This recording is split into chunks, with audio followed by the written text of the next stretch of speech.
বাংলাদেশ একটি সবুজ শ্যামল দেশ, তা আমরা কেই বা না জানি, কারণ আমাদের শৈশবকালে আমাদের সকলেরই একটি কমন পাঠ ছিল, আমার দেশ সোনার বাংলাদেশ। আর এই সবুজে ঘিরে আছে পুরো বাংলাদেশ, আর তেমনই ঘিরে থাকা একটি অপরূপ প্রকৃতির নাম হচ্ছে গাজীপুর। হ্যাঁ, আমি বলছি গাজীপুরের প্রতাপপুর এলাকাটির কথা, যা পাখির চোখে তুলে ধরবো আপনাদের মাঝে।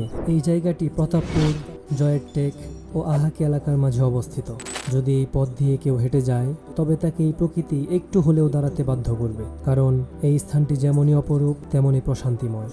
এই জায়গাটির সবথেকে মনোমুগ্ধকর বিষয়টি হচ্ছে সবুজ প্রকৃতির মাঝে দূর গন্তব্যে ছুটে চলা রেলগাড়ি, আর তারই অপর দুই পাশে চিকচিক করা স্বচ্ছ পানির বিল, আর সেখানে নজর কেড়ে নেবে মাছেদের লুকোচুরি, পাখিদের কিচিরমিচির আর প্রাকৃতিক ঘ্রাণ। এটি এমন একটি দার্শনিক স্থান হয়ে উঠেছে, যার ফলে বিকেল হওয়ার আগেই দূর দূরান্তের প্রকৃতিপ্রেমিকরা এসে উপস্থিত হয়ে যায়।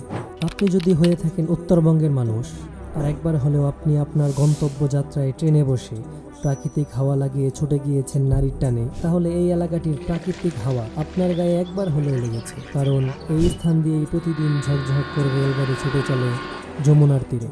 এখানে আরও পাবেন কয়েকটি ব্রিজ, তার মধ্যে একটি হচ্ছে বিখ্যাত তুরাগ নদীর ব্রিজ, যেখানে প্রতিদিন হাজারো মানুষের সময় কেটে যায় প্রকৃতির ছোঁয়ায়। গাজীপুর দিয়ে উত্তরবঙ্গের এই ট্রেন রাস্তার নির্মাণ ইতিহাস 1900 শতকের শেষ ভাগে শুরু হয়। পরবর্তীতে 1998 সালে যমুনা সেতু নির্মাণের মাধ্যমে পূর্ব ও পশ্চিমাঞ্চলের রেলপথ সংযুক্ত করা হয়। আর তারপর থেকেই আস্তে আস্তে এই জায়গাটি প্রাকৃতিক রূপ ধারণ করতে থাকে এবং একটি চক্ষু শীতল স্থান রূপে পরিণত হয়ে ওঠে।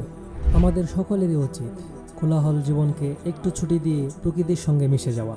তাই আসুন, জীবনের কোলাহল থেকে মুক্ত হয়ে নিজেকে একটু সময় দিই, গ্রামের প্রকৃতির মাঝে নিজেকে একটু হারিয়ে ফেলি, কারণ দিন শেষে নিজেকে ভালো রাখার দায়িত্ব নিজেকেই নিতে হবে।